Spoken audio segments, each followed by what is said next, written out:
Hello, everyone. Thank you so much for coming today. This training is Deconstructing Structural Racism Through Policy, Systems, and Environmental Change, Day 2. This training is brought to you for free by the Community Health Training Institute, which is funded by the Massachusetts Department of Public Health. This, shout out to those who attended the first part. We'd love to have you back here. Thank you for coming. And a big welcome to those who are just joining for part 2. We'll try to fill you in on what you missed. It's going to be interactive, very engaging, full of interesting content. And if you have to leave early, please message me, Paula, just to so I can give you the evaluation form for you to fill out before you leave. All right, now I'll pass it off to our amazing facilitators, Mo Barbosa and Lauren Bard. Thank you, Paula. Well, like Paul said, my name is Lauren Bard. I'm one of the facilitators today. I am a senior training manager here at Health Resources in Action. I primarily work on our youth development and overdose prevention projects. I'm a lifelong youth worker and social worker, and excited to be back with you all. Just in case anyone who wasn't here last time, a little bit about myself. I've worked in Boston my whole career. I have ancestry from Europe and Canada, so I identify as white, Irish, Italian, Quebecois, and yeah, just glad to be back to deconstruct structural racism through policy, systems, and environmental change. And before we get into it, I'll pass it to Mo to introduce himself. Thank you, Lauren. I'm Mo Barbosa. I'm Servicing and Director of Community Engagement here at Health Resources in Action. I am Cape Verdean, and all of my ancestors we can think of are Cape Verdean, although clearly there's something else there. And we identify as Black, African. I'm an immigrant, and I rock he, him, his as my pronouns. I'm going to hand it back to Lauren, and then we'll get rolling. All right, great. Let's advance the slides. There we are. Let's keep going. So just a quick overview. If you were here last time, you heard this, but I'll just do a quick review. That this kind of training, I think it's especially important to think about the integration of head and heart. A lot of training content is intellectual, it's facts, it's data, it's historical knowledge, and that is comfortable for a lot of folks. We do want to encourage folks to lean into the emotional investment or the heart work, a little bit more introspective, thinking about our feelings, thinking about our identities, our histories. And I think intentional and meaningful racial equity work does require both head and heart work. So we just want to start with that. And this little graphic is the comfort, stretch, and panic zones. So similarly, that comfort zone is when we're talking about things that you've talked about before, very comfortable topics, not really taking much energy or mental or emotional investment. That's where things are known. And so we're going to encourage folks to lean into that stretch or learning zone. That's where we're a little bit less comfortable, a little more challenged, need to think a little harder, need to listen, learn, grow. Maybe we'll feel it in our body, a little heartbeat, a little, feeling that energy. But we want to be in that learning zone because that's where we do the learning. It's where we expand our comfort zone. But we don't necessarily want folks to be in that panic zone, the yellow outer circle there. That's when we've stretched a little too far and can no longer be present in the room. It's when we can't really listen or take on any new information. Looks different for different people. And it actually could, what is stretch for one person could be panic for another. What is comfort for one could be stretch for another. So could vary on a different day for the same person. It just depends. But we definitely want folks to be stretching and learning today. So that's what I want to say about that. Quick review of our group agreements. We talked about these last time. Be prepared to be called on and share. Sometimes that helps us take space, make space. If there are folks who are really comfortable entering their voice into the room, coming off mute and sharing and responding and asking questions, that's great. But we'll ask folks to make some space for others. And so if there's someone who's a little bit more hesitant to come off mute and take up some space, feel free to drop things in the chat. Feel free to use that raise hand function so we can call on you. That might make it easier to enter the space, but we do want folks to take up some space. We want to hear all the voices that are here today. We want folks to be open-minded. We may hear ideas that challenge us, and so we want to stay open-minded to that.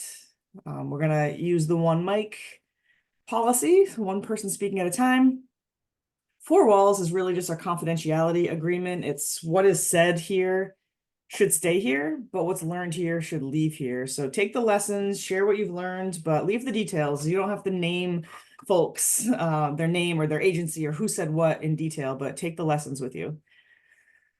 We're offering each other grace and patience. We're offering ourselves grace and patience. We want to create a brave space, which means that we're stepping into that learning zone, not necessarily a safe space. We don't really say that because I don't know what it takes to create a safe space for everyone here.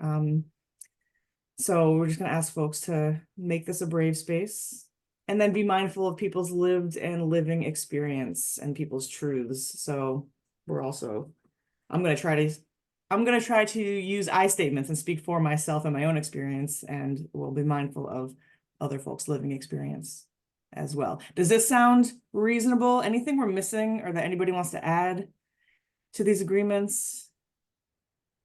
Anything you think we can't forget as we enter this journey together today until 1 o'clock? I'm seeing a thumbs up from Patricia. Thank you. If you can agree to these group agreements, I'd love to see a thumb. It could be your actual thumb. It could be a virtual thumb. It could be a heart from Ashley. Thank you, Ashley. I'm seeing a raised hand from Carrie. Is that because you have a comment or is that your agreement? Seeing the hand go down, I'm assuming it's agreement. Thank you, Dallas. Thank you, Catherine. Thank you, Toyosi, Nelly, everyone. Thank you. Appreciate it. Well, now we're going to give you a chance to reconnect with some of your peers from around the state and around the country. We're going to put you into breakout groups of probably like 3 or 4. So Paula, if you could prepare some breakout groups. And when you get to that room, please introduce yourself or reintroduce yourself. Your name, pronouns are great. Mine are she, her. I know they're not on my little name there usually. Usually they're there. But introduce yourself, your name, your pronouns if you want, your agency or where you're coming from, and then share a story about a discriminatory policy that has affected your life. So we're thinking about policies, not specific events or anecdotes, but policies. And discriminatory doesn't necessarily mean discriminated against or like a bad thing. It has a negative connotation, but the word discriminate really just means to tell the difference between. So an example from my life is that I live in Boston. I love living in Boston. I want to be a homeowner in Boston. I spent a long time trying to reach that goal, and I would always see housing lotteries come up. You can enter this lottery if you make money within a certain bracket, income bracket, and often I could not enter those lotteries for these wonderful new condos coming up because of the income in my household made me ineligible. So that was a policy that was discriminating by income, and I was outside of the catchment of that policy. I was not the intended audience for that, for some of those lotteries. So that's an example. Mo, anything you want to add before we send folks off to clarify, or did we hit, or any questions that anyone else has? Mo's giving a thumbs up. Does anyone else have any questions? Welcome back, everyone. Hope you had good chats out there. Wondering if there's anyone, any brave soul who wants to share thoughts about the prompts, about a discriminatory policy that has affected your life. Well, I'll speak up, and forgive me if I break down into a coughing attack as I did. It's really related to allergies, but I took some water when I had started talking in our group. The thing I was connecting to was possibly raised by Lauren's comment about the income affecting housing and lotteries and the like, because I spent almost 2 years trying to stay on Cape Cod and afford it and couldn't as I approached retirement, etc. And, quite literally ended up homeless for a couple of months and do understand all of that. But the discrimination was coming, yes, because you either made too much or too little to apply. But the more discriminatory practices were displayed all over the place on Craigslist. Because when you were approaching an unmonitored, uncensored, so to speak, site, they can't run ads in the Cape Cod Times because they won't allow the screenings and filters you're putting in about your age, must be working full time, yada, yada, yada. As a person who has taken retirement that they put into all of their professional lives when they were working, they can't apply. And it just, one of the things you end up doing is then also going to very private residential transitory housing set up for seasonal rental only, et cetera. And it just compounds the housing problem, particularly for the elderly, when they're saying in their ads, you must work full time. What it is, they want to rent a house, but they don't want you around. It's a room in a Yeah. house, and they don't want Okay. you around.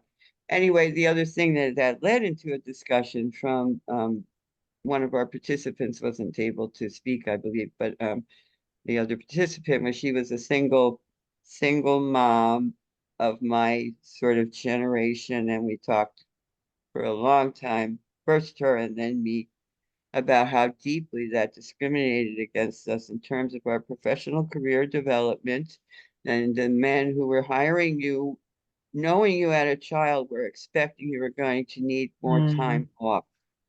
And what I responded to also was I had never been married, but did have a child as well. And regardless, even the women who might be married, just recent newlywed, who is of childbearing age as a young woman in this country, she's going to want that. So if I got a young, sweetheart boy coming out of Harvard or someplace else, even less dignified, I will choose him. Yeah, Also, thank you, because, Sharon. Thank yeah, you.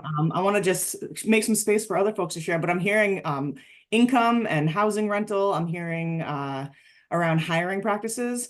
And some of the things you're talking about sound like people not following the law, people actually breaking the law. So less about policies that are discriminatory and more about people actively violating laws, or maybe the laws weren't created yet. I know in some cases the laws weren't created yet, but thank you for sharing.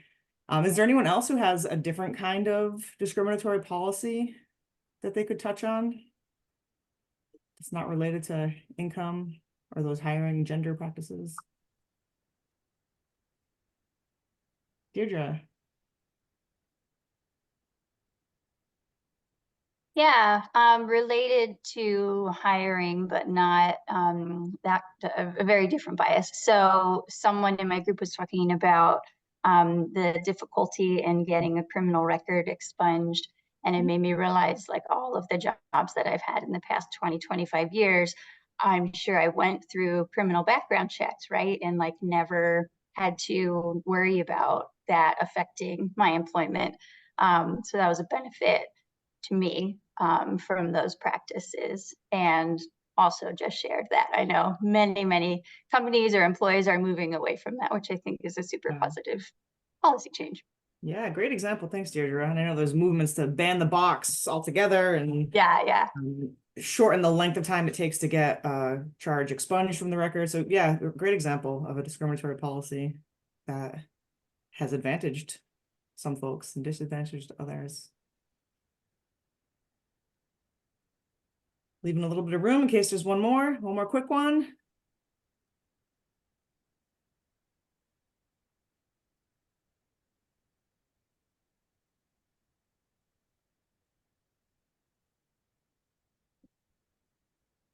Oh, the chat. Thank you. I was about to pat myself on the back for how much silence I allowed to happen. That was really hard, but so from Nellie, I hope you're saying your name right.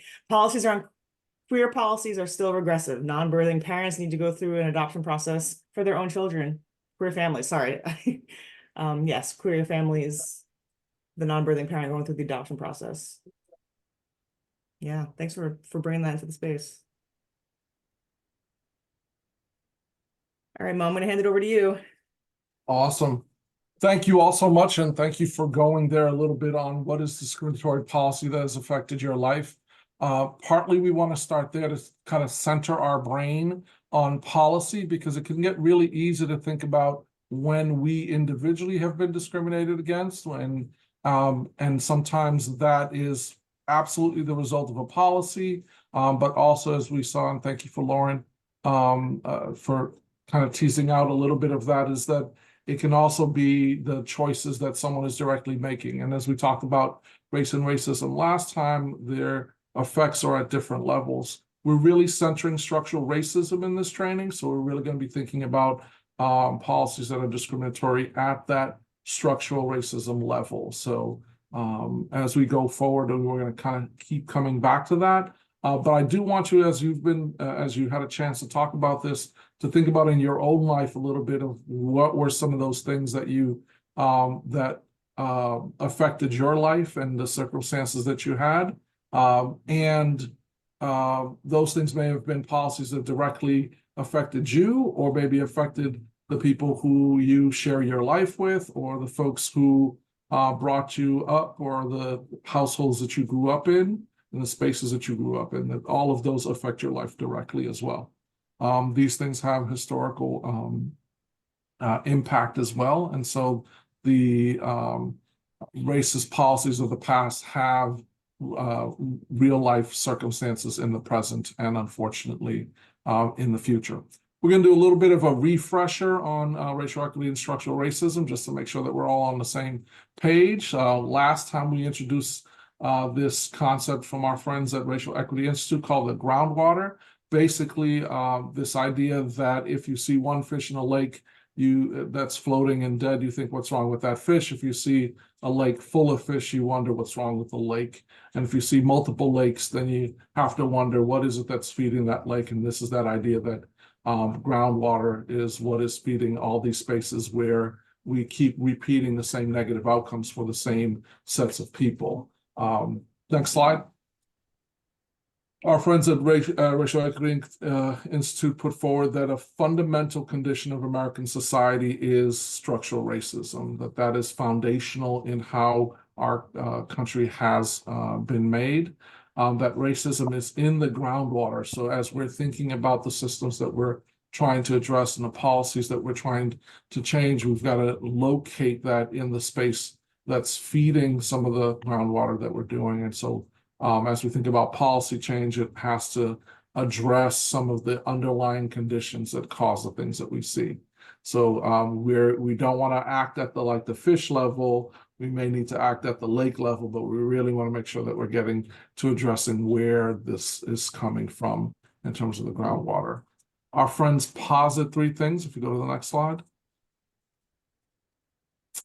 Three observations, really, from this idea that racially structured society is what causes racial inequity, that we have been racially stratified and structured, and that's part of our history, and it creates these inequities that we see. There are three observations. As racial inequity looks the same across different systems.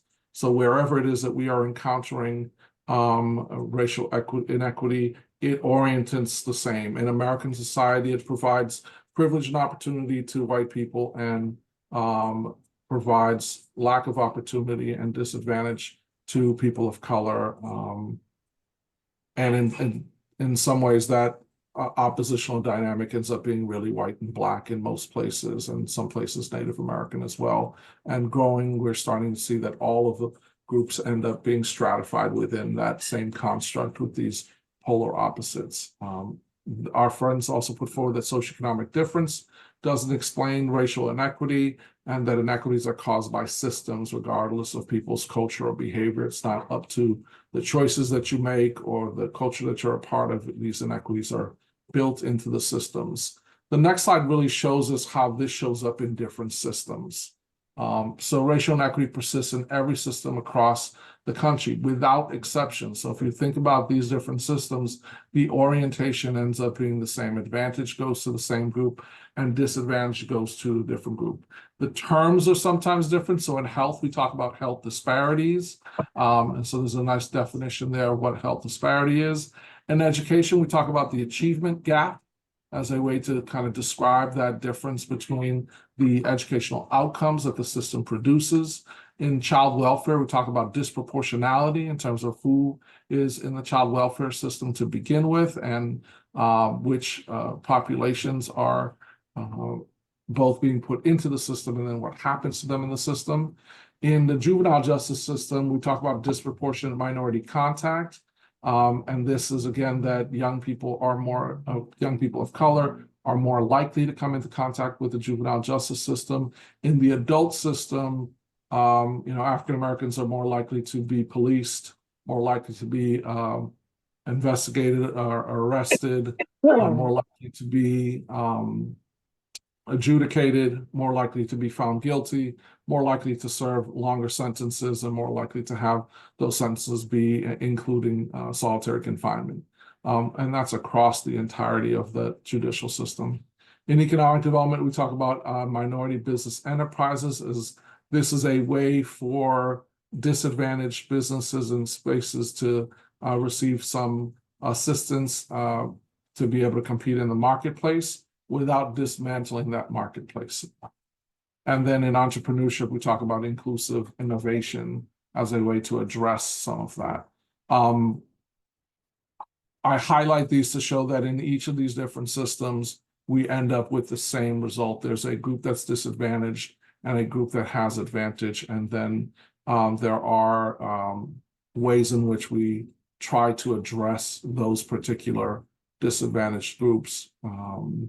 And that part of what we're going to be tasked with in thinking about dismantling structural racism is how do we make policy change that changes those fundamental conditions, addresses them so that they don't repeat, as opposed to ameliorating the effects afterwards.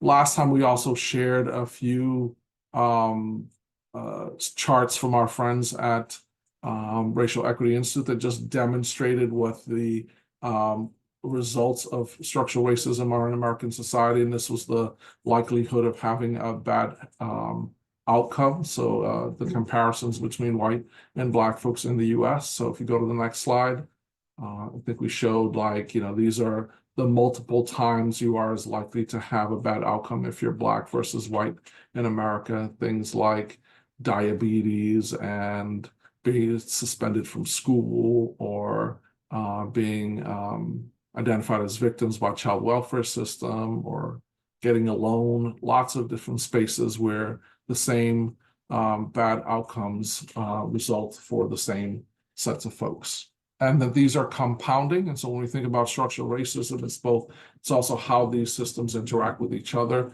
to continue the effects and in some ways exacerbate the effects that are happening to the same populations. Go to the next slide. So this is what that ends up looking like in terms of how more likely you are to have a bad outcome as an African American versus white folks in America. Another way of looking at this, if we go to the next slide, this is percent likelihood of having a bad outcome compared to African Americans. So Black this time is at the top of that line, and so if the line is in white, but basically you would read this as like your 20%, 30%, 10% as likely to have a bad outcome as African Americans if you're white in America. It's the same chart as we were looking at before, but just flipped over. And one of the reasons we do this is to kind of start to chart what is that advantage? What does that advantage look like? What's the privilege that you have in American society because of how our society is structured? If you go to the next slide. So we magically colored this in to just show this is the space of white privilege in American society. This is the content of it vis-a-vis these, less likelihood of having bad outcomes. It's a way to start to chart this, what folks are gaining, not just what's happening to the folks of color. Often we frame this as kind of what's happening to a population as opposed to the other folks that it's also happening to. So as we think about disadvantage, we also have to point out advantage and be able to capture that. If we go to the next slide. So one of the things that we started to talk about last time was that to address these, to address structural racism, we need to start going upstream. There are many stories and ways of telling this, but all of them come out a little crass, and I'm just going to say, you know what, we're just going to go there. The way that I've been teaching this for a long time, and the way that I learned it also was this story of finding a baby in the river. And so you see a baby in the river and you immediately act to bring that baby to safety. So you go out, you wade out, you grab the baby, and you bring the baby to shore. 5 minutes later, you see another baby in the river, and immediately you go and act to bring that baby to shore. And you're not by yourself, you're with other people, and we're all working together to try to keep saving these babies. At some point, we start asking the question, who's putting the babies in the river? Why is this happening? And can we stop putting babies in the river so that they don't need to be saved? And this is also exhausting. We can't do this forever. All of those things come up. And so going upstream is about trying to figure out where is it that that's happening, what is setting these conditions, and how can we change that particular dynamic so that we don't have to continue to work downstream. We're going to illustrate this a little bit by thinking about what does a strategy that is downstream look like and what are strategies that look upstream. If you go to the next slide, we have some definitions for downstream, midstream, and upstream. I'm going to ask a brave and lovely soul to read the definition for downstream approaches for us. Is there a brave and lovely soul that we haven't heard from yet? Dallas. See if Dallas will bring his voice into the room.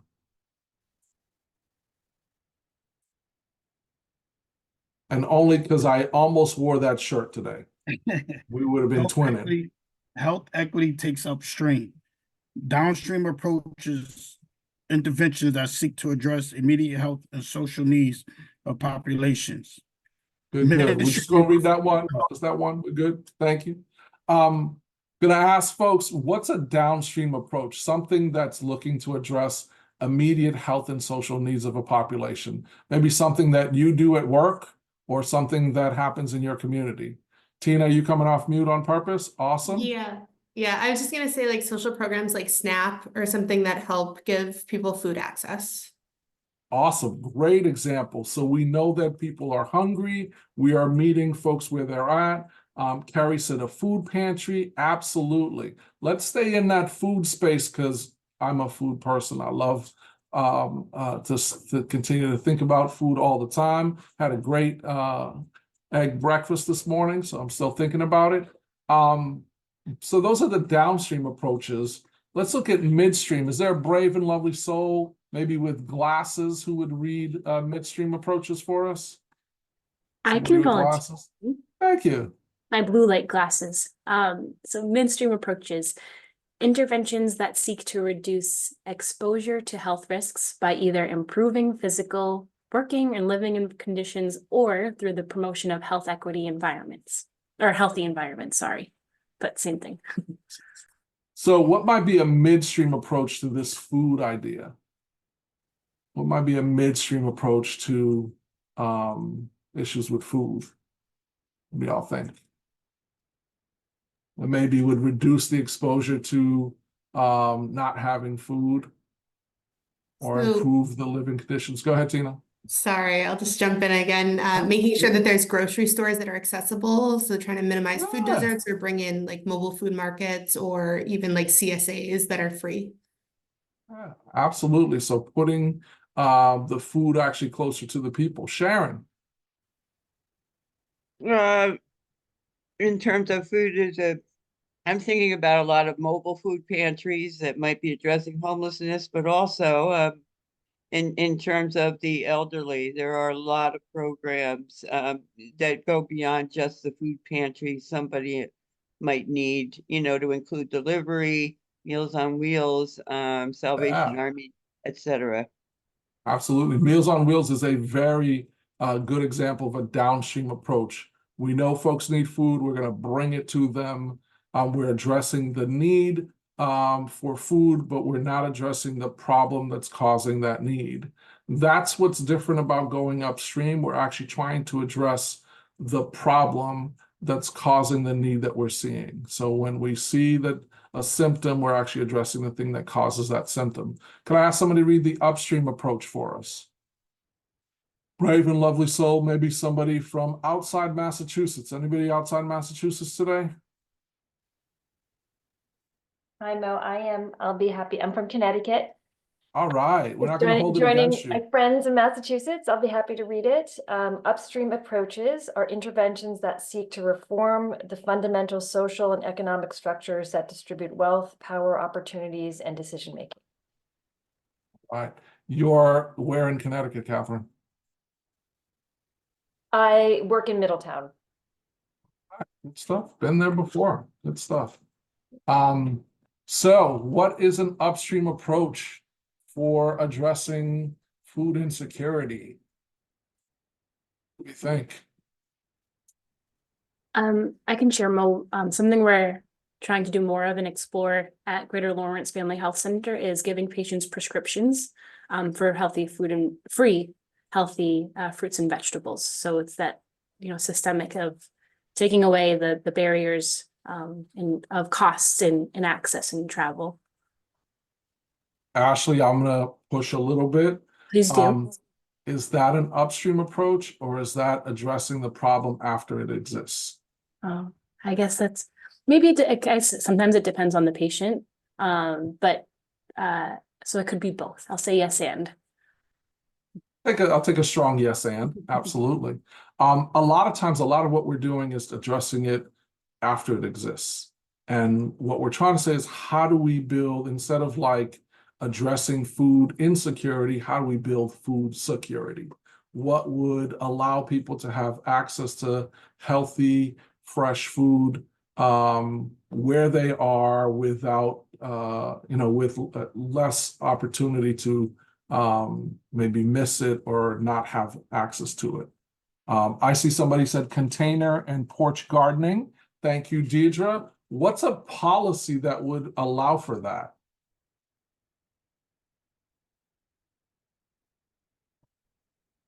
Deidre, what's a policy that would allow for container and porch gardening? I mean, I know, like, I live in Tucson, so we have lots of restrictions on what you can do on your property, which I guess that's mostly due to like HOAs and not laws, although that's still a policy, right? If it comes from HOA. So absolutely. For gardening, that's the only thing I can think of. Yeah. So somebody put in here community gardens, affordable healthy food places, land back, absolutely. Many of these come under the idea of urban agriculture, and being able to grow your own food where you live, or grow part of the food that you need where you live, that folks can have that for themselves, or that you can do it in community spaces where you are growing the food there and you have the security of that food being available to you. Thank you, Nicholas, for pointing out the water restrictions. That's a deep one, especially our friends in Phoenix have had water restrictions as a huge piece of what they can and can't do. I will say one of the wonderful things about the ways in which folks have been doing urban gardening and urban agriculture has been to couple it with water conservation practices. So having the rainwater barrels to be the spaces that feed the watering systems that are not spraying water over everything, but actually feeding the water at the roots so that you actually give less water, you use less water, and you lose less of it to evaporation. So there are techniques that folks are using and policies that go with that. The big one there is urban agricultural policies and ordinances that cities and towns pass about what is permissible. How many of you live in a community where you can have hens, chickens at your house? How many of you live in a community where you can have that? Anybody?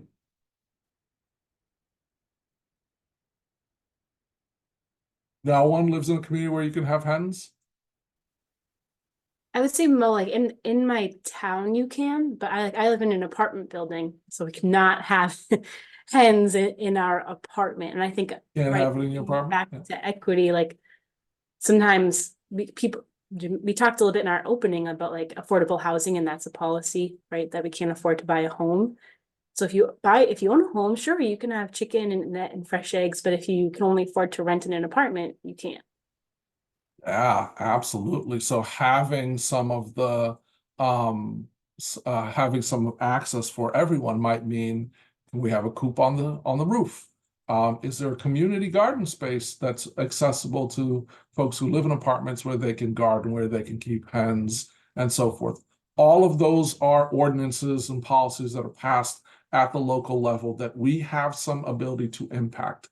I use these examples to just say that we can combat a huge elephant-sized problem by taking the little ant bite and making small policy changes that improve the conditions that people are living in. I love what's in the chat about the different ways that policies are affecting our ability to do these things. Now, you mentioned changing Chapter 61 regulations for smaller lot sizes. That's also a huge policy change in our suburban communities, because that has been one of the ways that folks have been locked out of being able to get housing in many of our suburbs. The lot size restriction means that you have to buy much bigger size land with housing that and single family housing on that giant plot of land, which makes it a lot harder for people who don't have the same means and all of the income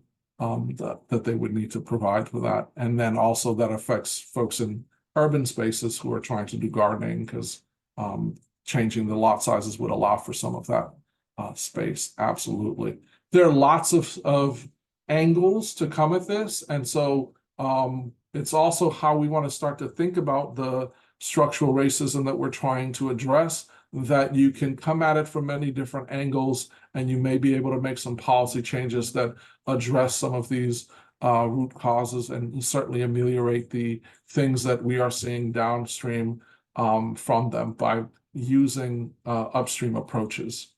We're going to dive way deep into this today, and we're going to do that by looking at some of the examples of what folks talked about and some of what you all wanted us to kind of dive into. We asked you last week to think about some areas of structural racism that we would address. We're going to spend a little bit of time just defining and talking about policy systems and environmental change. What do we actually mean by that?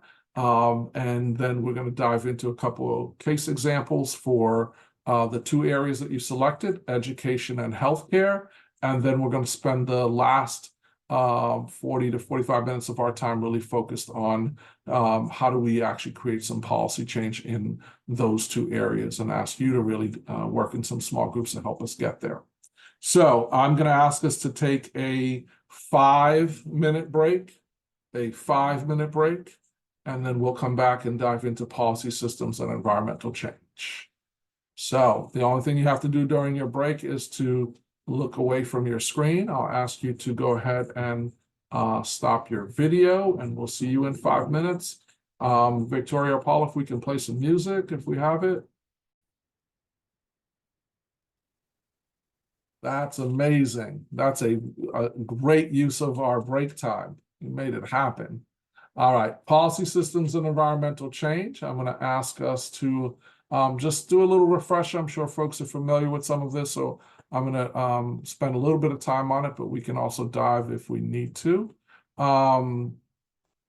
We talk about policy systems and environmental change as how we work us upstream to create equity, but in this space to really think about dismantling structural racism, we really need to focus on not the individual practices of institutions or the individual practices of individuals, but really where is it that we can change the policies that create the conditions that we see. So if we go to the next slide, it just relates to working upstream, this idea that we are trying to get at, what's causing those conditions. And then we have some definitions that I want to just dive into. So I'll ask, is there a brave and lovely soul that would mind reading this one? Maybe a voice we haven't heard yet today. Maybe somebody who's having like a really good hair day. Anybody out there having a really good hair I'm day? not having a good hair day, but I'll read it. But you'll read it? All right, Stephanie, I appreciate you. No worries. Good morning, everybody. Policy, systems, and environmental change. Community-centered approaches that are intentional in addressing the root causes of inequitable health outcomes. PSE change approaches make long-lasting changes in the community by influencing laws, shaping physical landscapes, and improving systems and institutions. These are upstream approaches seeking to reform the fundamental social and economic structures affecting power, opportunity, and inclusivity. All right.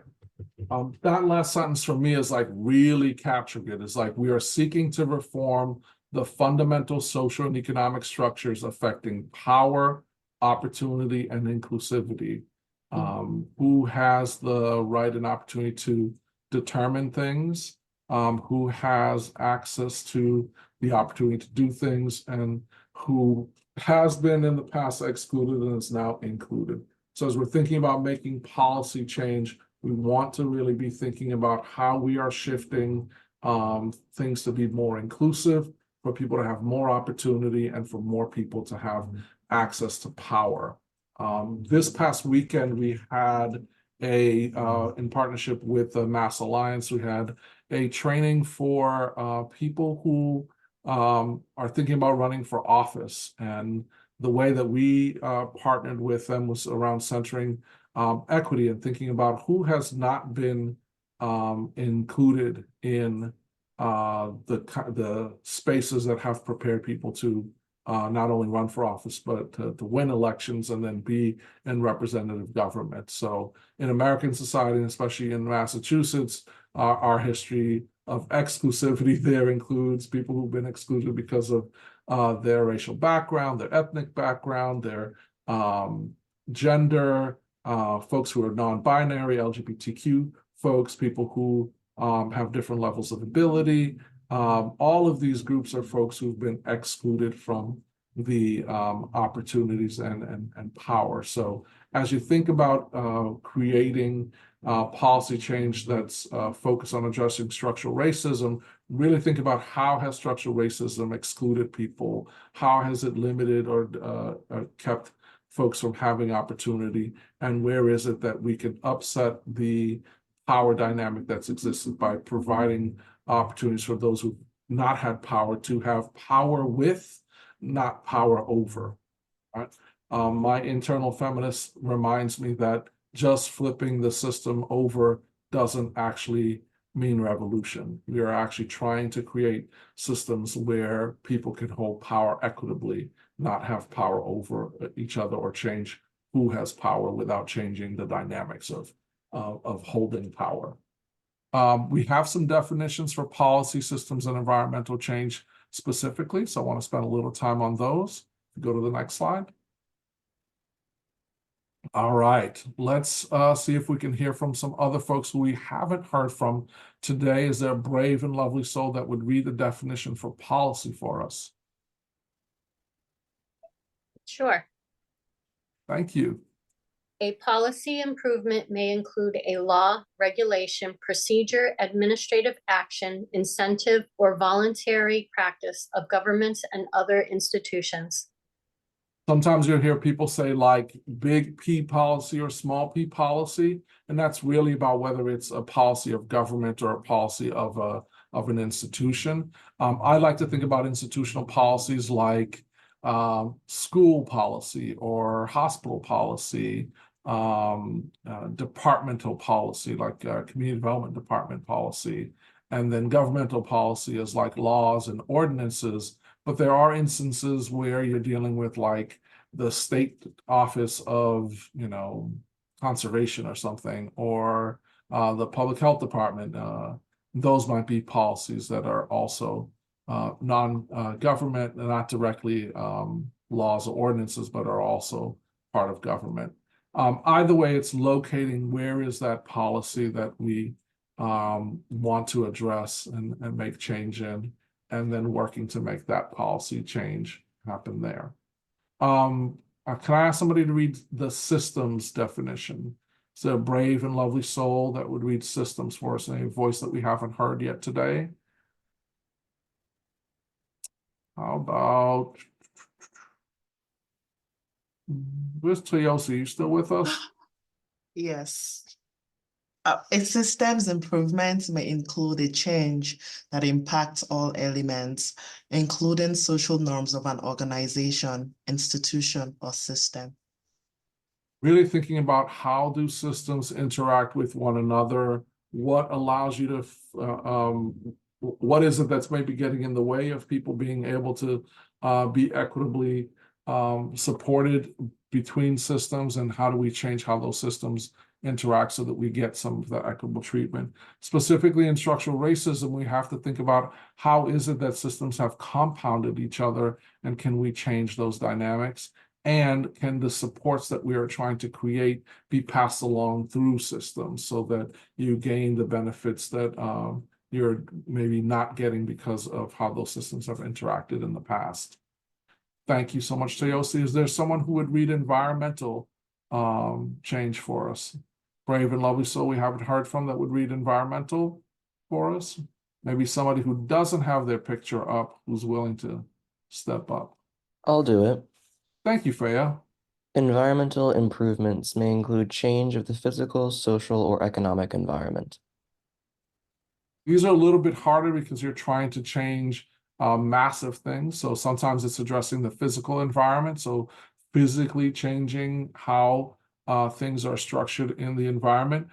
This sometimes is like difficult to think about. How would you make a change in the physical environment for to address structural racism? I'm thinking about what is an element of structural racism in the physical environment. These are kinds of questions that we have to challenge ourselves about. So I'm going to ask you to think for a quick moment. What's a physical manifestation of structural racism? It's a physical in the environment, in the built environment. What's a physical manifestation of structural racism that we could change? Give folks a minute.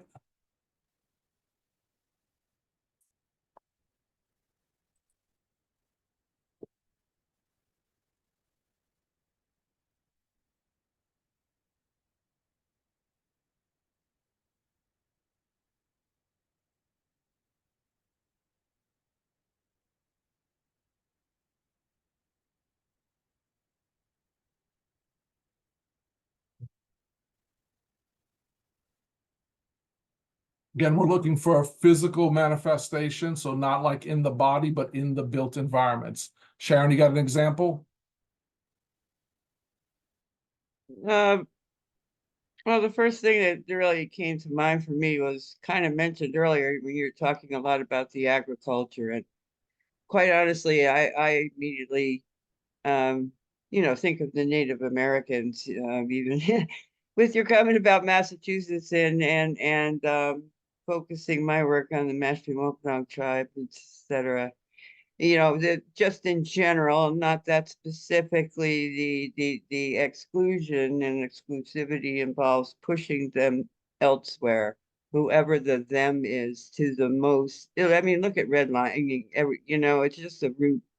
It's just a root that's there and impacts so many, the water supplies, the land, what you can use land for, how much will grow there, down to, if we look at the earth and the mines and the gold or the not gold, etc. I just think it just has a big impact. Huge. One thing that you mentioned there, I want to just point out that we often are hesitant to think about is with our First Nation populations, the robbing of their land is a physical manifestation of structural racism. It wasn't specific to the people. It was a policy of our country to take the land of the people who were there. Absolutely. Tina. Excuse me, I was thinking about in the city of Boston, the transportation system. So there's a lot more buses or spaces that don't have access to quick transportation, or train lines that move slowly or less accessible, versus in Black areas of Boston that are predominantly Black and people of color, versus some of the more affluent white areas of the city. Famously, the African American community was promised a replacement for the Orange Line that used to run to Dudley, and that there would be a rapid train system that would come to Dudley, and what they received was the Silver Line bus in somewhat semi-dedicated lanes, which is not at all what was promised. That's been one of the bones of contention in Boston. I see some things in the chat. So creating more green spaces. So even where green spaces are and are not, and who has access to them, is definitely an environmental manifestation. Parks and walkways, cleaning up contaminated sites. And Deirdre, you bring up a really important part, that often the most contaminated land is the land that either communities of color are forced to live on or live next to. Both whether the contamination happened before those communities were there, or as they have lived there. That co-location has been a huge piece of it. And then the actual cleaning up of those sites. Traffic fatalities, high speed, lack of safe crossing signs, all the things that help to make our streets safe, absolutely. Affordable housing and green space near public transit, some of the manifestations of where things are. Thank you. Thanks.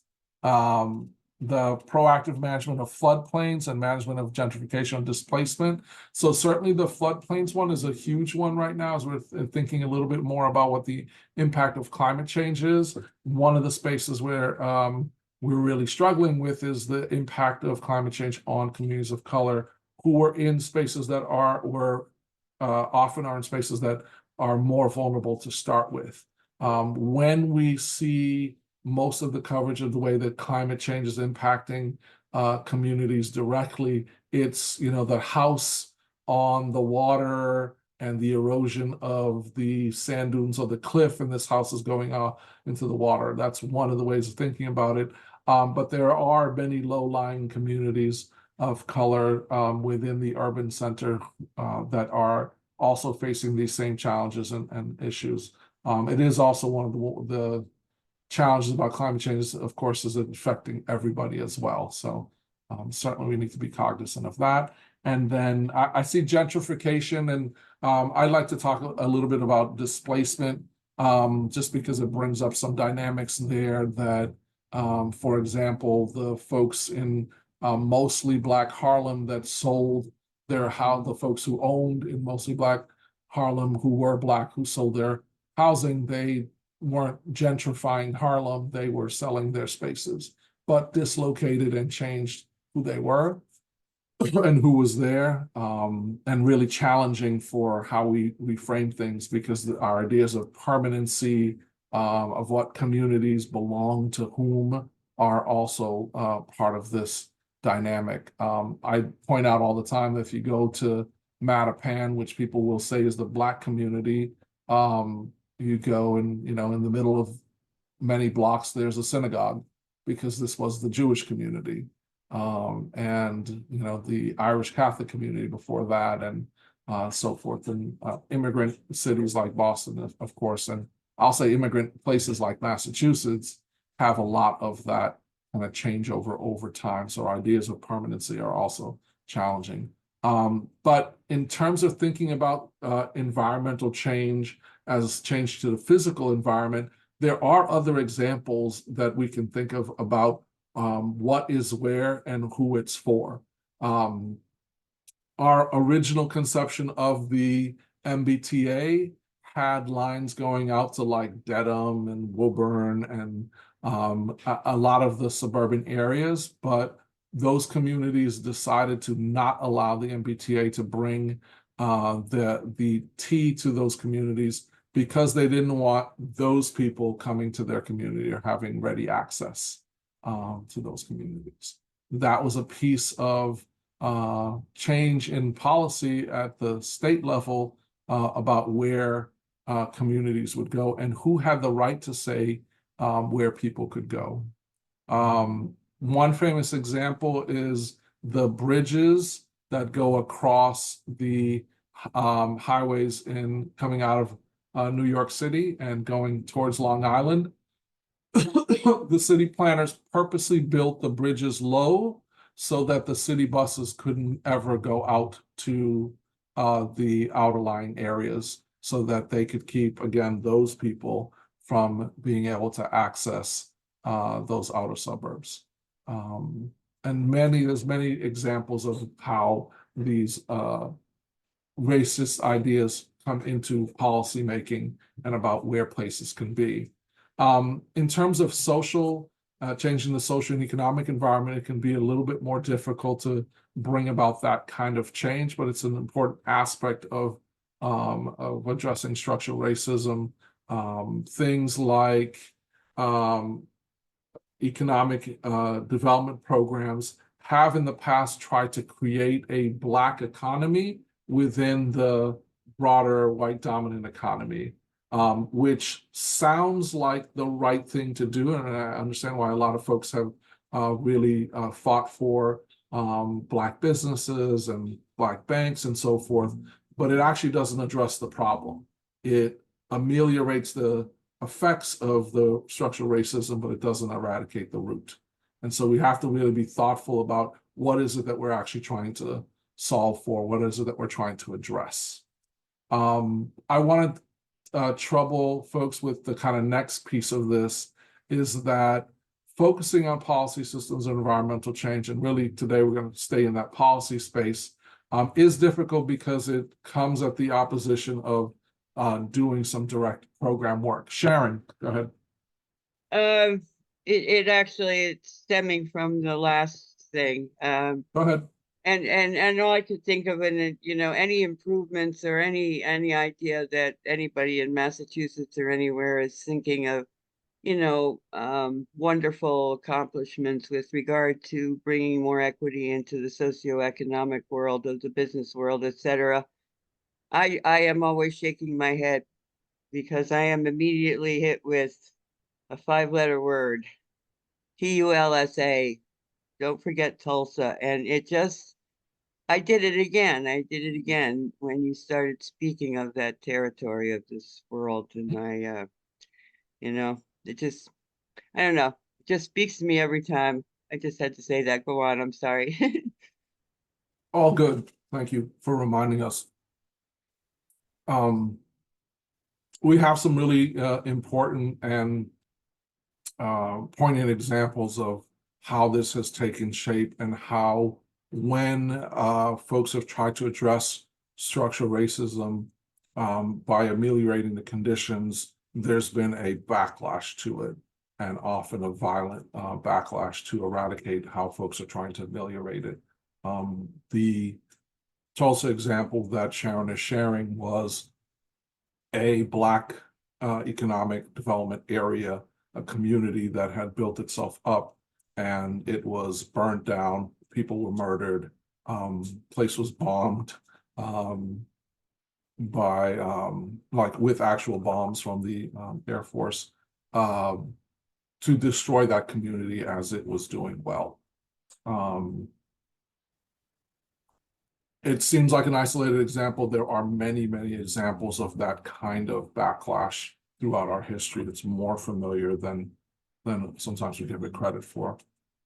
It's one of the reasons why it's important to actually make policy change that affects everyone across the board and creates change that's permanent and not just built on the individual pieces that individual people are able to do.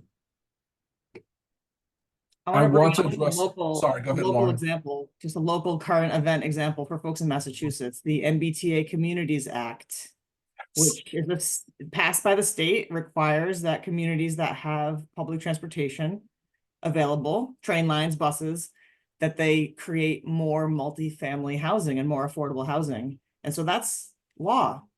And there's a couple communities here in Massachusetts who have created referendums and decided as a community to violate the law and not comply. And so now the state and our attorney general is in a position to hold up funding or, to do the thing that is trying to either hold them accountable or force them to comply with this law, which, there's a lot of NIMBYism, calling out Milton, calling out Holden, towns that are just saying, no, thank you, we're not doing that.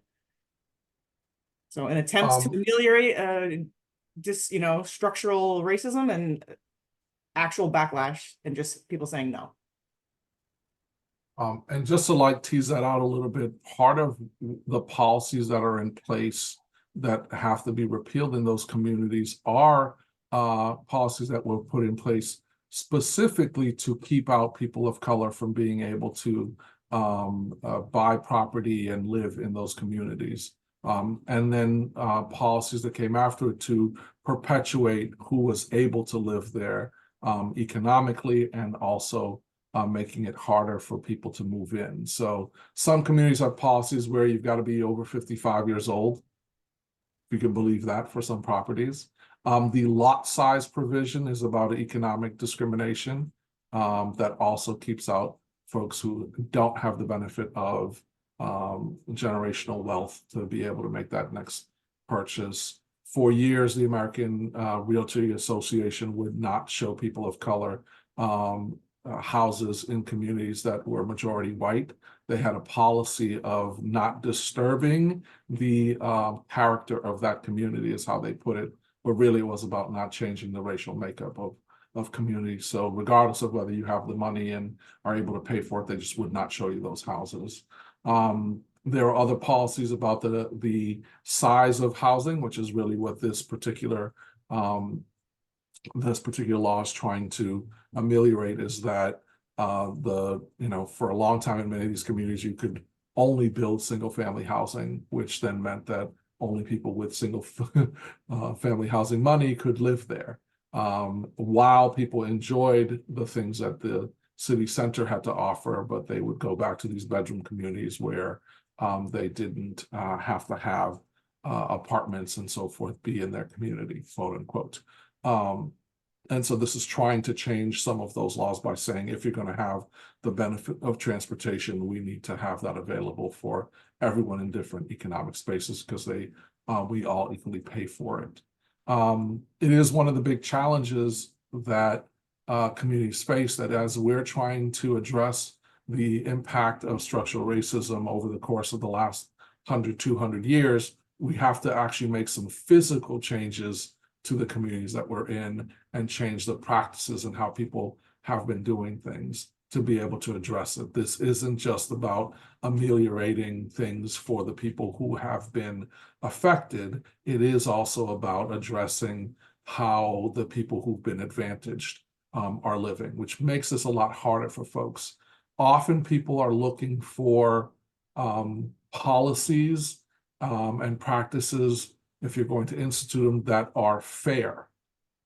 As we talked about in the beginning with that example of discriminatory practices, that discerning may make something seem unfair, but we have to recognize that the conditions that we're in today are unfair also. So we're not moving from things being fair to being unfair. We're moving from things being unfair to some folks to something that may have a discriminatory effect on other people who have had advantage in the past. And that's a difficult conversation to have in any community. If someone came to you and said, are you willing to give up part of what you've always had so that others can have more? On the surface, that seems, like there's a good part of everyone who wants to say yes to that. When we start to name what is there is when this gets hard. And this is part of what you're going to face in your communities as you're trying to address these issues, is that someone is going to have to give up some advantage for opportunity to be more evenly distributed. And or the perception of that advantage. And that perception of loss is a lot of what folks have been facing. I want to talk a little bit about the challenge of program versus policy. So if we go to the next page. All right, so PSE change approach is about implementing kind of long-lasting, more than one-time kinds of changes. Programs tend to have a one-time effect or a limited time effect. Unfortunately, most of what folks have worked on in their professional lives have been program approaches. Policy systems, environmental change approaches require a different framing. It doesn't mean that you don't pilot something, but it means that the goal of what you're doing isn't the amelioration of the issue for a specific population in a specific bounded time. It's the removal of the condition that's causing the thing you're trying to address. And so these are just some examples of the difference between a programs approach and a policy change approach. I bring this up because we are unfortunately program people mostly. Most of us have been working in spaces where we run a program or we run a project, and flipping that switch to really focusing on policy takes a little bit of a different brain, different part of our brain to help make it happen. It means we have to look at some root causes, and it means we need to think through where is it that the policy change we're making can happen. What's the location of that power? And then how do we move that power from where it is? We're going to do this by examining two of the areas that you all chose. At the end of last session, we asked you to choose some of the areas in structural racism, and what folks chose was healthcare and education. So we're going to spend a bit of time talking about how does structural racism show up in each of these. So if we could go to the next slide. All right. I'm going to ask us to spend some time in a small group, and let's give folks like 7 minutes in a small group if we could. And I just want you to surface, how does structural racism show up in healthcare? What do you think or see about structural racism in healthcare? And we'll come back and talk about some examples. Wonderful. Welcome back. I'd love to hear from some folks how structural racism shows up in healthcare. Is there a brave and lovely soul? Maybe some voices we haven't heard from so far today. How about Ella? What did y'all talk about in your group, Ella? Yeah, we talked about all about access to hospitals, how sometimes hospitals aren't in good places where there are high minority and low socioeconomic status. But yeah, we just talked about a bunch of stuff that have to do with just like accessible to hospitals. One of the people in our group, she recommended a book called Medical Racism, and we chatted about that book for a little bit as well. So much. How about somebody who is not in Ella's group and hasn't shared yet today? Brave and lovely soul.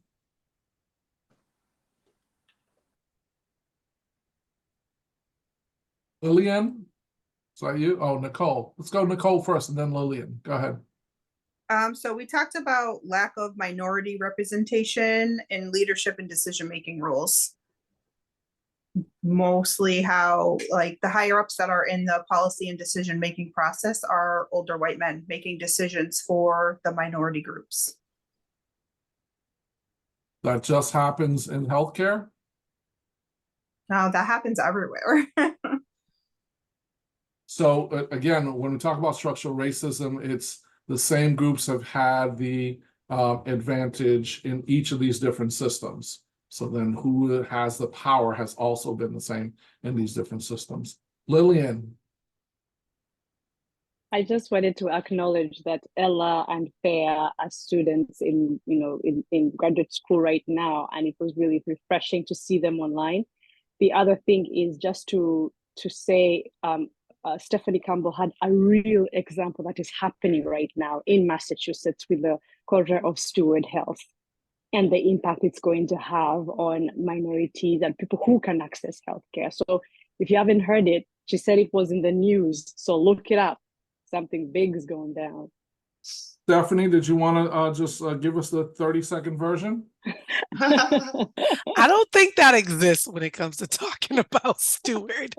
But I will put a link in the chat for everybody because I think it's worth all of us looking at because it touches on so many levels of just what we've been talking about today.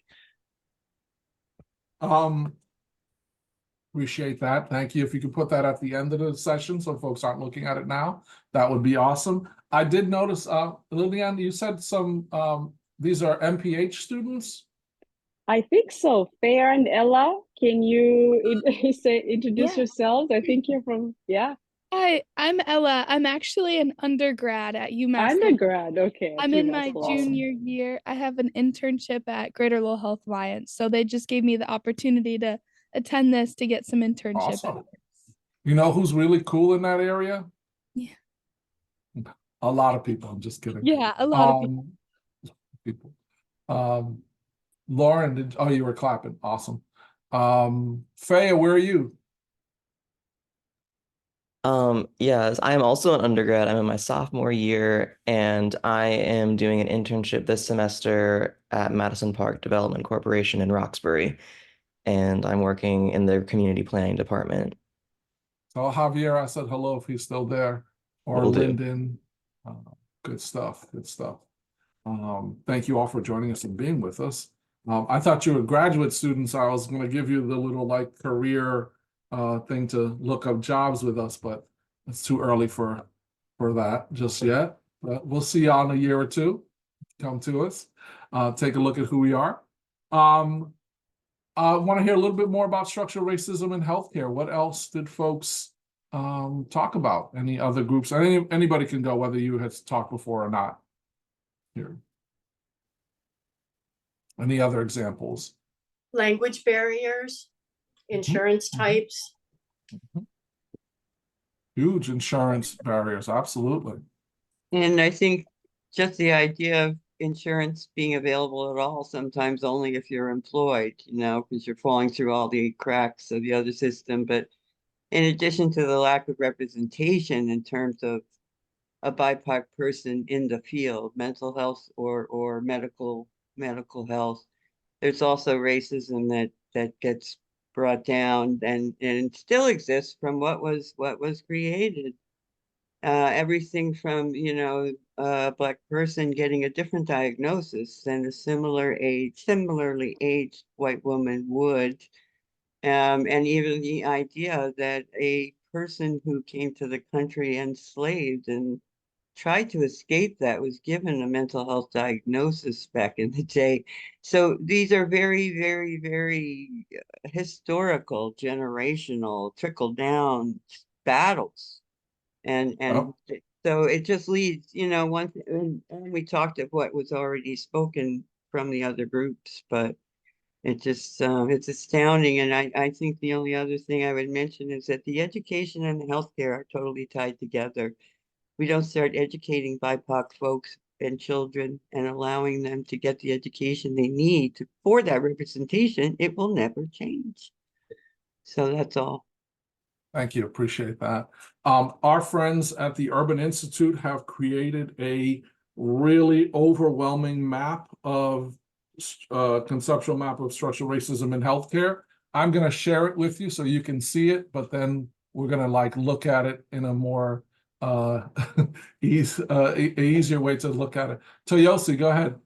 I forgot to mention this in my group, but I recently heard that even the organ transplant system had some kind of racial disparities. And my first reaction was, I am getting myself off that donor list. Because if that system is even that corrupt, Black people wouldn't get given kidneys when they need it. I just thought that was just disgusting. But I didn't say this in my group, sorry.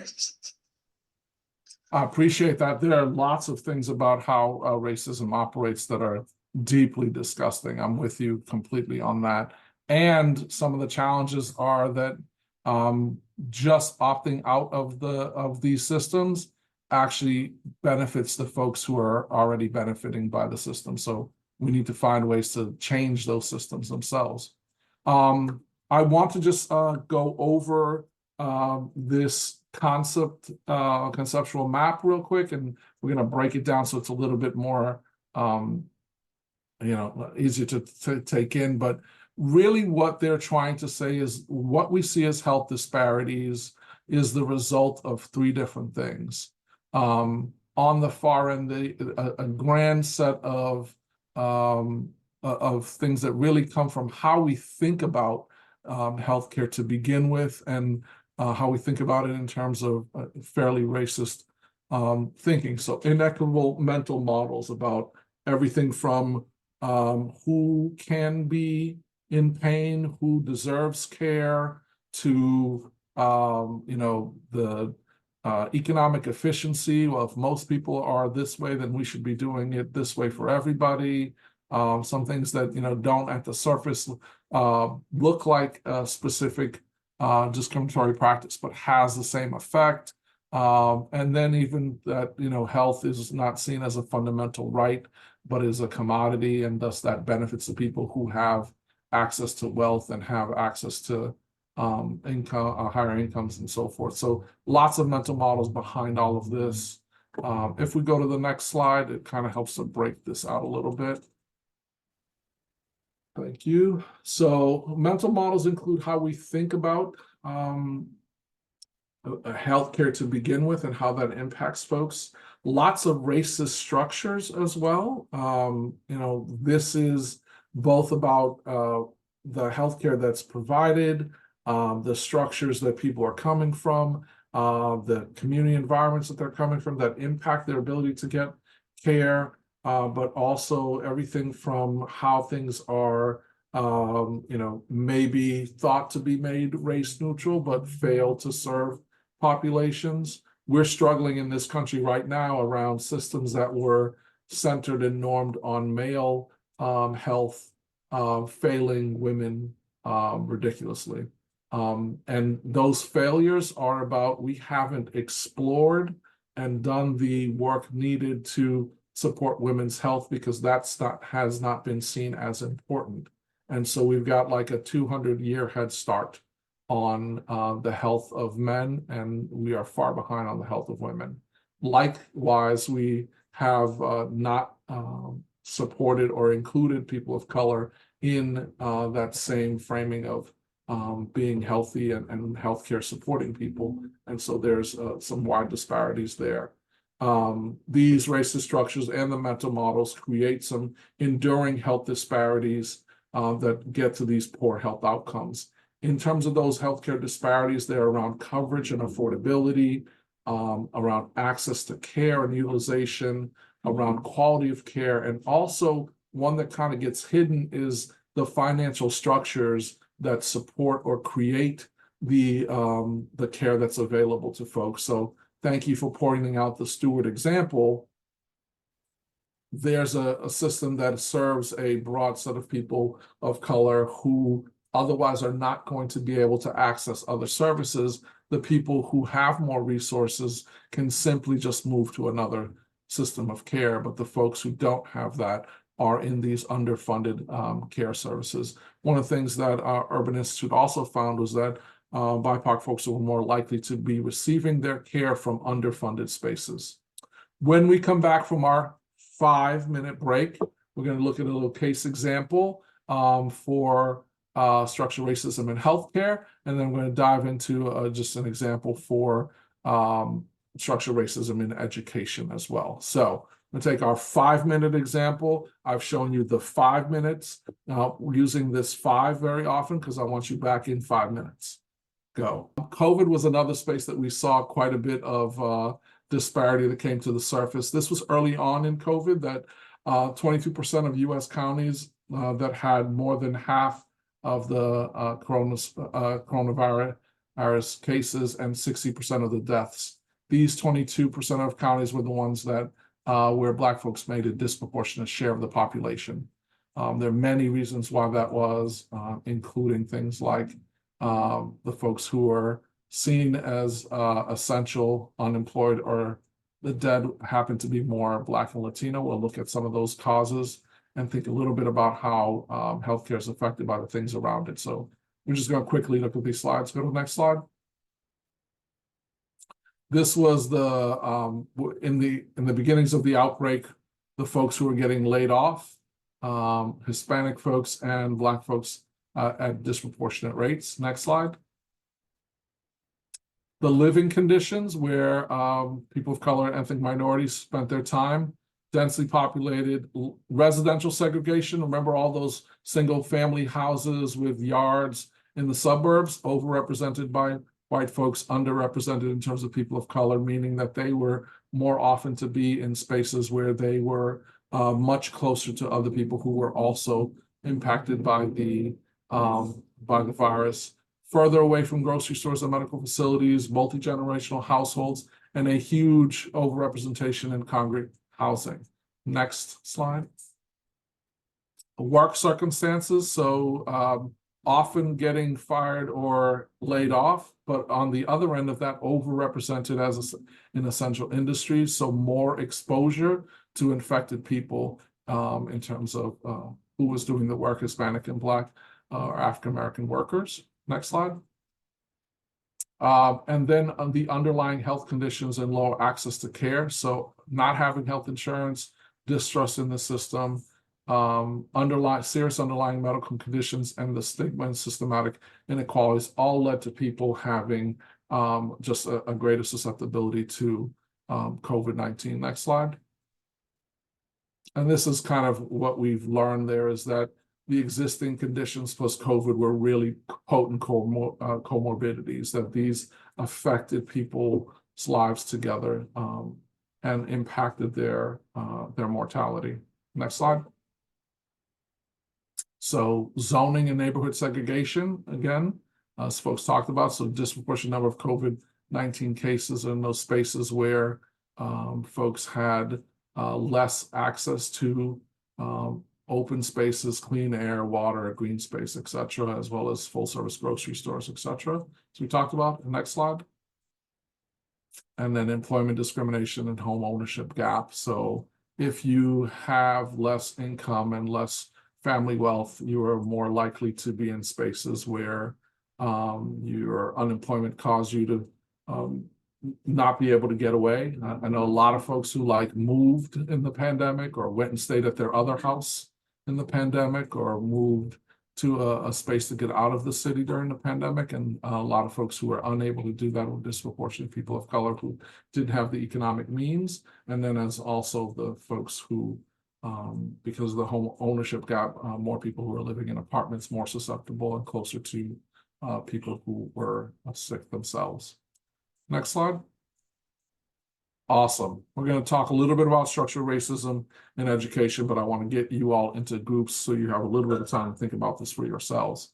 So there's no easy way to talk about this without kind of naming things as they are. We have an education system that it is built into it as a huge bit of structural racism, both about what is it that we're learning, who defines what that learning is, how it's taught, and then also the conditions under which children are being educated.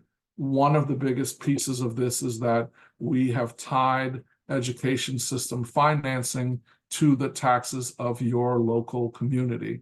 As we've seen in other examples, if you concentrate poverty and wealth in different spaces, that ability to provide for education is also concentrated with advantage to the spaces that have more wealth and disadvantage to the spaces that have less wealth. And so you end up with really unequal schools. It's a wonderful research that some young people did. They went and just took the picture of what school lunch looked like in their city and their schools in Boston, and then went out to the suburbs and took a picture of what school lunch looked there. And so this is just the food that's available for you to eat. And one of the things that they noticed was in the suburbs, the salad, the lettuce was green. There we're used to eating lettuce that was white and yellow in the public schools. And I don't mean the fancy, endive, etc. We're talking about iceberg lettuce. That they're more hot meals and more appetizing looking food and availability of fresh food, etc.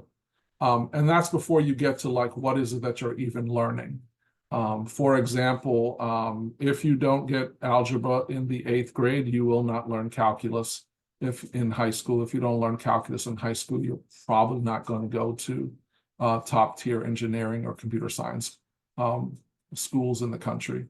And overwhelmingly, the spaces that don't provide an opportunity to learn algebra in elementary school or even in the beginnings of high school are disproportionate people of communities with large numbers of people of color. And even enrollment in AP courses, for example. Those also, there was an experiment in Maryland where they said, you know what, we're not going to merit track young people into AP courses based on how they've done before. We're just going to put everybody into the AP courses. And what they found, because there were very few African Americans in the AP courses, and what they found is these are AP like math and history. The students who were placed in those positions to actually do the learning, they actually did well in those spaces because the teaching happened and the expectations were there. So it's not a question of whether young people can do it, it's whether or not the systems are providing them opportunities to do it. We'll look at some case examples. If we go to the next slide, what this ends up looking like. So lack of representation in teachers, administrators, and principals. Raise your hand if you had a Black male teacher in elementary or high school. Anybody? Lauren, always there to prove my points wrong. Nancy, all right. Good stuff. Faya, wonderful. All right. So 3 out of 20, wonderful. And that's usually a lower figure. Like I've done these where it's been 0. That's one of the challenges about who gets to be in these spaces and who is represented and not represented. Bias against Black students as early as preschool and disproportionate discipline. So there's a whole range of experiments that were done to look at how teachers and educators, who they were looking for bad behavior versus where bad behavior happened or didn't. And across the board, what they found was that folks were looking at the little Black children to see whether they had bad behavior or not.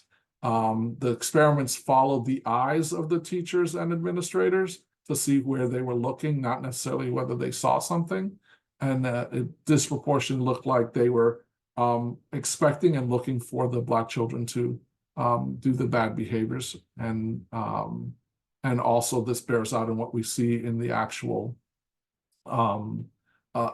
practice is that Black young children are disproportionately disciplined. There was one school in Dorchester that had 10% of the kindergarten expulsions for the state. One school had 10% of them for the state. There's been some address of that since to try to relieve some of that, and also making things like getting expelled from kindergarten illegal. That you should be getting care, not expulsion. This portion of discipline runs up the chain and feeds the school to prison pipeline. We have criminalized behavior of young people in schools and disproportionately introduced policing into those spaces, and more so into the spaces where children of color are. Some barriers from day one mean that fewer Black students are enrolling in college and graduate degrees, and we see that perpetuates over time, that if folks are not being prepared from the beginning, they are not going to be supported to succeed in the future. This creates higher rates of push out. We say push out because young people are pushed out of school. They're being failed. They're not failing out themselves. And also that we have some unfortunately credible evidence of what that ends up looking like when you do it systematically. So we're going to do a little case example here about busing in Boston. Oh, here's an example first. Sorry, thank you. Our friends in Lynn, Massachusetts, they've undergone this huge changeover in who is in their schools. There is a greater diversity of who lives in Lynn than maybe 50, 60 years ago, but we've also seen a great migration of white students out of the Lynn public schools. And so a concentration of minority students in those schools. And this leads to some really challenging dynamics about then how are those schools supported, leads to who is engaged and supported in those schools, who is doing the teachings, etc. And eventually it also leads to how the city system supports or does not support the school system.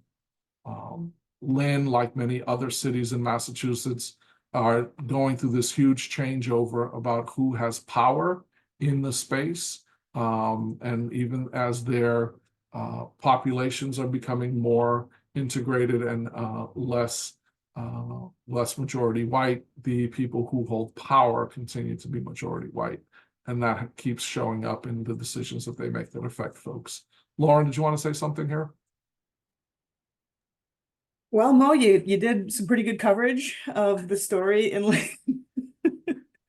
I just, as a youth worker and someone who's worked with young people, worked in Boston Public Schools, I take these segregated schools issues pretty seriously. Like, I have seen the impact.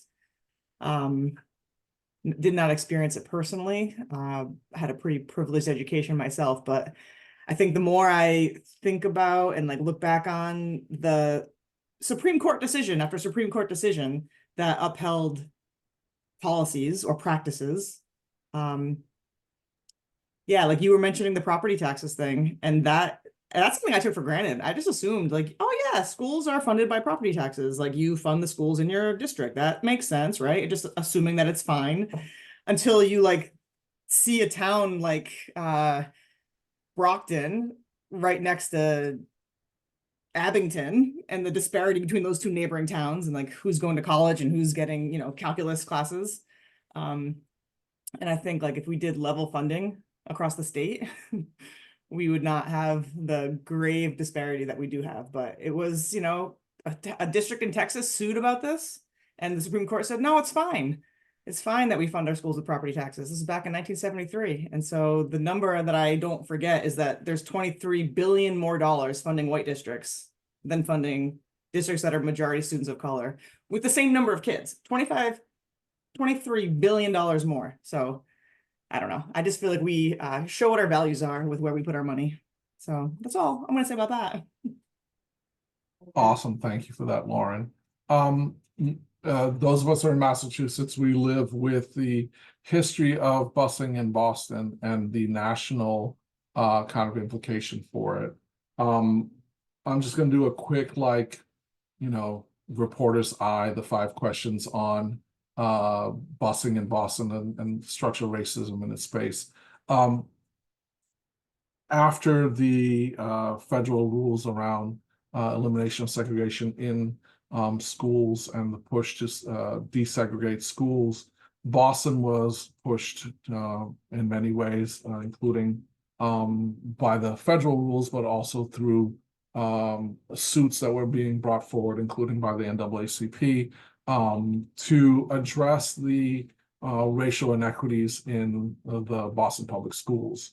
At the point of the suit, Black students were being underfunded to the tune of 40 cents to the dollar versus their white counterparts. The Black students were segregated into majority Black and only Black and people of color schools by creating districts. And folks often are like, oh, what could we do about this? Well, they gerrymandered the districts so that where you lived allowed you to go to the school that you wanted to go to, and often that parents wanted their kids to go to, and those are drawn on racial lines by the white majority power structure. And remember, at the time, this is all white city council and infrastructure making decisions about where folks were going to school and the dollars that were being pumped into those schools and supported.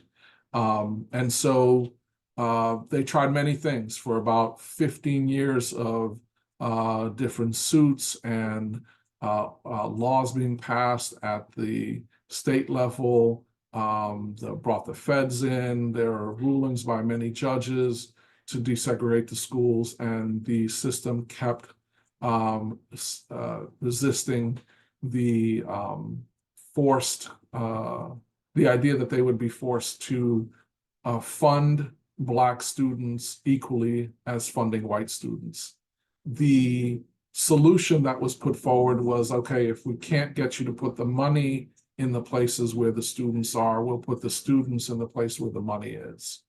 And that's where busing came to be, is to bring students of color into the white schools and bring white students into the so-called Black schools, so that the money would follow and the schools would be more evenly funded and children would have equal opportunity to learn and thrive. This created what people call forced busing. Forced busing was the slogan that the folks who wanted to keep schools segregated used to name integration of students in the schools. And one thing I'd just like to point out is that busing was the last resort. They tried everything under the sun before they got to busing. Because the idea was that we could support the schools where they were and that students should have the ability to learn in the spaces that are close to their homes. Everybody wanted the neighborhood schools, but the resistance to spending the dollars. The result of that busing, and that busing, we think about it as like the 70s because that was the big flashpoint. There's these famous pictures of like there were 400 students in the school and 500 National Guard folks outside the school to guard the South Boston High School so that the mob of mostly white men outside would not charge the school and hurt these students. And that went on for months and months and months and years of threats and so forth. And the NAACP was bombed. There's a huge history there of racial violence tied to this. And the segregation orders went up until the 90s because Boston had not met the criteria. One of the things that also happened was this exodus of white students from the system. Policies and ordinances were created to allow funding to follow students and also to allow students to exit the system. And so many white parents not only pull their students out of the public schools and have them go to what we see now, a huge set of private schools, but many parochial schools, many Catholic schools and religious schools took in those students as a way to keep them in majority white spaces. And then also many parents left Boston, took their students into the suburban communities where they could attend mostly, if not wholly, white schools. That legacy of white flight out of the system and then also out of the city is one of the big unresolved issues in this space. What it did was remove the funding for hundreds and hundreds of thousands of students out of the system. So we literally have fewer students in the public school systems 50 years later than we did back then, fewer young people, even though the population has grown, and thus fewer dollars going into the system. And the other effect was that it also decimated what were called the Black schools, and many of the Black teachers and administrators were fired out of the system as the system contracted with the students, white students leaving for other schools. A huge set of structural powers that made that problem even worse. The segregation, the actions of the government, as well as the structures around how schools are financed, created and sustained the problem. And we're still in it today. That's still a piece of what the reality is. Thoughts, questions, things that come up for you as you're hearing about that or other examples of structural racism in education?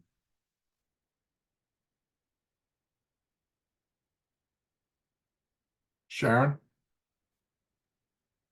Yeah, well, I think of it all the time and just don't even remember if I had any reason to have it come up in the first issue of this. But when you're talking about busing and the structural system within the education as a case study. There was a case study done by a professor at the University of the State, New York University, in New Paltz. And it was a case study. I don't know if it was an article toward her thesis or just an article after that fact, but she actually had gone back to the high school that I was born and raised in, or the town I was. And my family was up the generation that my brother was in the first class that completed 4 years at a high school that was built in the town of Poughkeepsie strictly and fundamentally because otherwise the IBM enriched wealthy white population in the area I lived in would have to be going to school with the city of Poughkeepsie neighborhood. I mean, the city of Poughkeepsie was where all the history was. The city was the oldest. You know, you wanted to go back to memories of a good Italian restaurant on Main Street, it was the city. But they very specifically did it. I had those thoughts while it was happening. And here it was. I actually utilized the paper at a social diversity class I took because it was like, oh my goodness. And it was all of that. So, I mean, yes, the busing, and it's famous and infamous, we might say, partly because of the involvement of regulation, that's either not or is being implemented properly. But the kind of case study I'm bringing up was one that goes on more subtly because nobody was violating any kind of legislation. It was almost like segregation by choice and intent. So it just always surprises me when that happens. And again, how relevant it can be.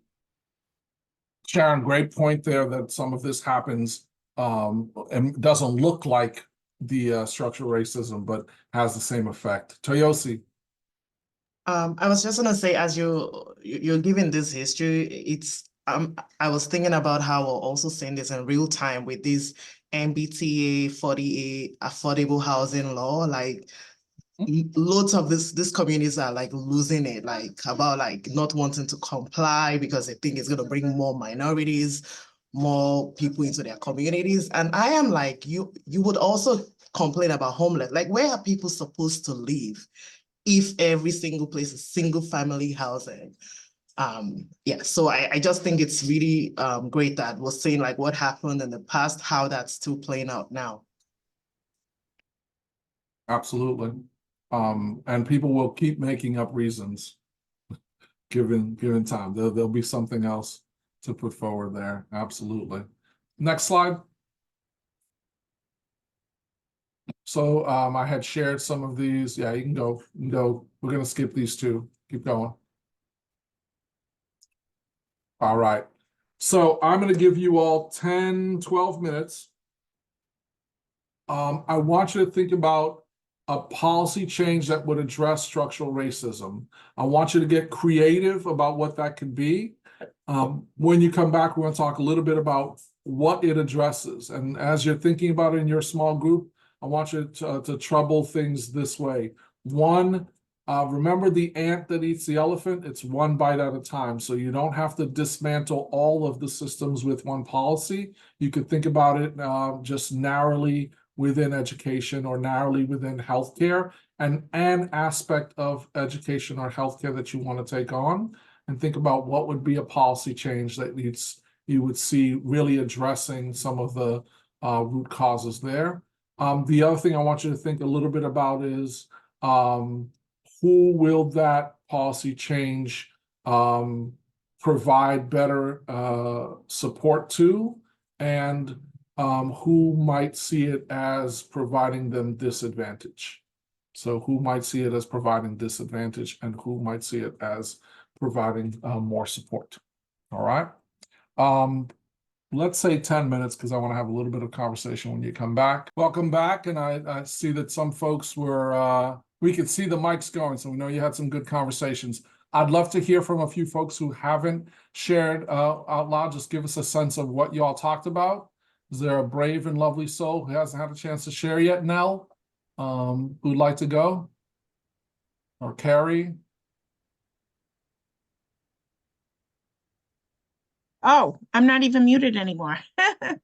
So I think I think like a lot of groups, of course, we went straight to the funding piece, the changing the policy of how the schools get funded with like the level funding versus it being tied to the tax base of that district.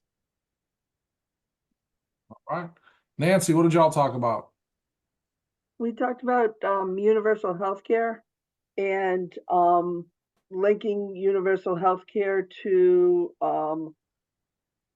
promoting access to healthcare work, equity in payment, and reduction in liability ceilings, so that we have enough healthcare providers to meet the needs, and we have a certain funding so that everybody who requires healthcare at a preventative level and beyond has access regardless of taxpayer status. So we're tearing it up and tearing it down and building it back up. I like that. I like that. What would y'all do at the local level? What could you do in your town? Oh, we didn't talk about that. I have some ideas, personal ideas, but we didn't talk about that as a group. Let's hear from Nell. Go ahead, Nell. We were talking about redistributing school funding. So even if it's coming from property taxes, that funding going to the state to equitably distribute to all of the schools. And also single payer. Other folks, anything else that came up in your groups, other policies that you talked about?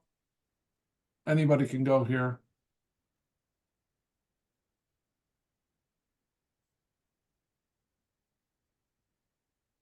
All right, well, I'm going to leave you all with this. We have to have a little bit of time to do a feedback form that we want you to do because it will help us to be better.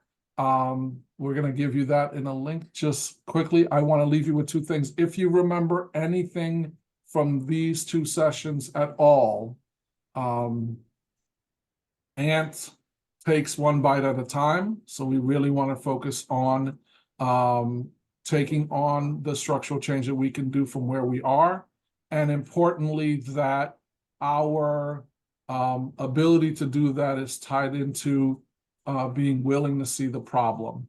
And so find ways for you to examine the problem, listen to the people who are doing the suffering so that you can understand what it is that they are facing, and then think about how is it that we eliminate the thing that is causing the condition of what we see, not just ameliorate the impact afterwards.